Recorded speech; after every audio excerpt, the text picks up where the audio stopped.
Hi, ResKids. I'm Brandon Moody, Everly and Emerson's dad, and we're going to be reading A Dark Night in the Garden of Gethsemane from Luke 22, Mark 14, and John 18. The wind was picking up now, blowing clouds across the moon, shrouding the garden in darkness. "Stay up with me?" Jesus asked his friends. They said yes and waited under the olive trees, but they were tired, and soon they fell asleep. Jesus walked ahead alone into the dark. He needed to talk to his heavenly Father. He knew it was time for him to die. They had planned it long ago, he and his Father. Jesus was going to take the punishment for all the wrong things anyone had ever done or ever would do. "Papa, Father," Jesus cried, and he fell to the ground. "Is there any other way to get your children back, to heal their hearts, to get rid of the poison?" But Jesus knew there was no other way. All the poison of sin was going to have to go into his own heart.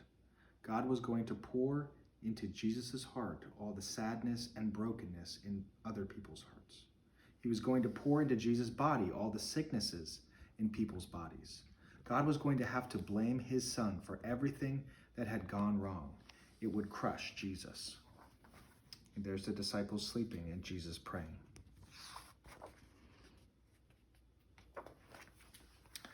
But there was something else, something even more horrible. When people ran away from God, they lost God.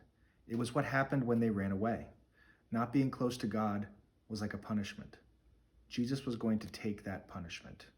Jesus knew what that meant. He was going to lose his Father, and that, Jesus knew, would break his heart in two. Violent sobs shook Jesus' whole body.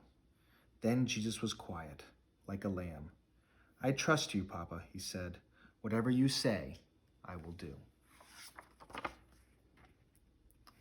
Suddenly, through the trees, a glitter of starlight flashed off steel.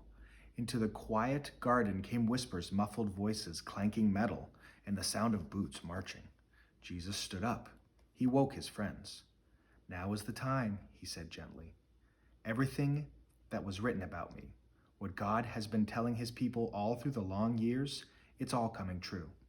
And into the night, with burning torches and lanterns, with swords and clubs and armor, they came, an army of soldiers. Judas led them straight to Jesus so they could arrest him.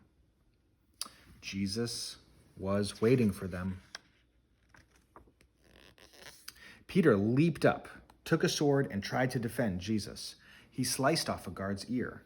Jesus immediately touched the guard and healed him. "Peter," he said, "this is not the way." Peter didn't realize that no army, no matter how big, could ever arrest Jesus, not unless Jesus let them.